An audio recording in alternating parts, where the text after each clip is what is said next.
Galit na galit Pero maubos na kay kasira ka! at sadyang masasakit ang mga salitang binitiwan ng customer na ito sa kahera ng isang tindahan. Trabaho ko namin na pusiso! Pero maubos na kay kasira ka! Pero ang kaherang nasa video hindi nagpatinag at lumaban din sa nagwawalang customer. Halika, siya ito! Maglote ka! Ay, maghilas-hilasay! Ikaw na naghilas-hilas! Kung pa wala ka trabaho! Kung pa kumain na sila! Ang mga ganitong eksena, madalas no talagang mangyari sa kahit saang tindahan. Si Ayi na nga na may-ari ng isang clothing store, personal itong naranasan. Pinaka-worst na na-experience ko, gusto niya magsukat. Parang nag-react lang po siya na, clothing store kayo tapos wala kayong fitting room. As an owner, parang magkakaroon ka po ng onting insecurity na, ay oo nga, clothing store ako, tapos wala akong fitting room. Ayusin mo! Pasensya na, mag-isa lang po. Debate man para sa ilan ang kasabihang customers always right, para kay Ayi, mahalagang ibigay ang tamang serbisyo sa mga customer. At bilang kapalit, ibalik din dapat nila ang respeto sa makakasalamuhang empleyado. As an owner, kailangan mo pong ipakita rin sa kanila paano po maging makatao, magtratuhan kayo bilang mamimili, bilang nagbibenta. Nakasale nga kayo, pero ang bagal-bagal mo naman kumilos. Customer is always right nga ba? Ito ang hugot ng ating social experiment sa linggong ito. Kasama ang aming mga kasabwat, ang kahera na si Dayan, at ang ate Chona o kunwari nag-a-attitude at galit na customer na si Clarence. Ano ba yan? Ang bagal mo naman kumilos. Tupi mo naman na maayos din. Ay, sorry po, ma'am. Kanina ko pa yan nilatag dito ah. Ang bagal mo kumilos. Tapos hindi pa maayos yung pagkakatupi mo. Ano ba naman yan? Matagal ka na ba dito? Sa mga ganitong eksena sa pagitan ng customer at nagtitinda, aawat ka ba o magkikibit balikat na lang? Roll na po ang Good News Camera. Ang bagal-bagal mo kumilos. Matagal ka na ba dito? Yes, ma'am. Matagal na po. Matagal ka na pero ang bagal mo lang po. Customer is always right nga ba? E paano kung ang customer namamahiya at nagsasalita ng masama sa cashier? Ang bagal-bagal mo kumilos. Matagal ka na ba dito? Yes, ma'am. Matagal na po. Matagal ka na pero ang bagal mo lang po yung kumilos. Ang babaeng ito na namimili, napapatingin na sa eksena ng ating mga kasabwat. Ano yan? Sa isang plastic mo lang ipagkakasya lahat? Ito po, kukuha pa po ako ng isang plastic. Ano ba yan? Nagtinitipid mo ba kami sa plastic? Anong klaseng kahera nandito? Mas lalong nalukot yung pinamili ko. Huwag naman po kayong sumigaw. Mas lalo pa yung Maya-maya pa'y rumesbak na si Lola. Nakita mo ba? Ayan o. Mission accomplished mga kapuso!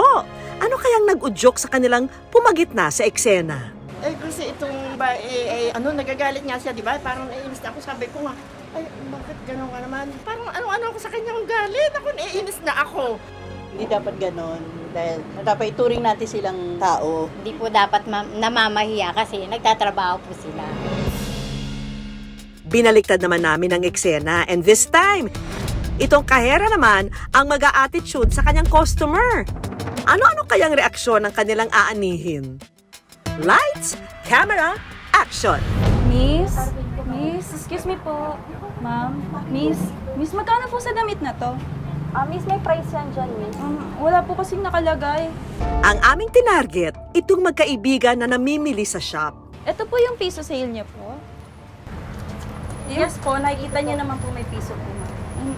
Sorry po, hindi po naman. Parang ang sungit ni ate. Ate, parang ang sungit mo naman, te. Namimili lang si ate dito ng damit ng maayos. Ang ating mga target, abay, Gina, as in, gigil na ipagtanggol ang ating kasabwat. Kasi hindi naman miss, natin. kasi kanina ka pa dyan, miss, tanong ka ng tanong, meron naman talagang presyo yan. Hindi, May right naman po kasi siya magtanong ate kasi customer nga po kami. Dapat hindi Kaso po dapat kayo ginagamit ko dapat yung mata niyo. Iba pa rin po kasi yun kasi customer po kasi si ate. Sagutin niyo na lang po na maayos. Good job mga ate! Salamat po ha sa inyong pagtatanggol. Parang napansin po namin, ang sungit niya pong sumagot. Eh, syempre, nagpipili din po kami bilang customer. Naririnig din po kasi namin na, ba't naman ang sungit naman? Yung reason niya po kanina na kanina pa po namimili. Pero po kasi naman yung ibibili namin. So, Alam niyo po yun, dapat gusto din namin yung bibilhin namin, dapat sigurado kami sa bibilhin namin. Bakit parang sungit mo naman, te?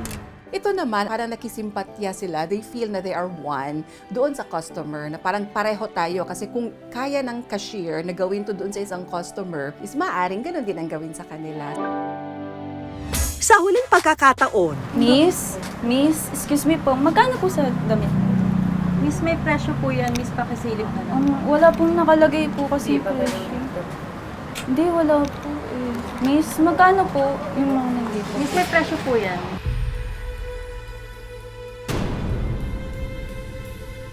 Kasi kanina ka pa dyan, miss. Tatanong lang naman po. Siyempre po, nagpipili naman po siya ng gusto. Nagtatanong naman po Sa ngayon. Dapat hindi nagtataray sa mga customer. Dapat yung malawak yung pag-unawa sa mga customer para lalong dumami yung customer nila. salamat po ha sa inyong pagtindig para sa kapwa.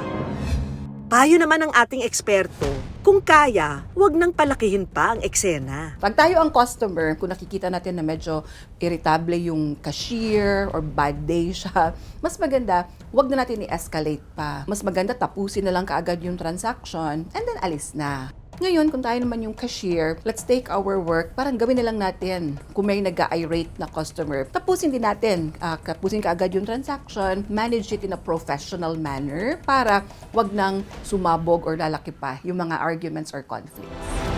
Ikaw, kapuso, sa susunod mong pamimili, handa ka bang magbaon ng mahabang pasensya at ngiti? Ano, sobra ka naman.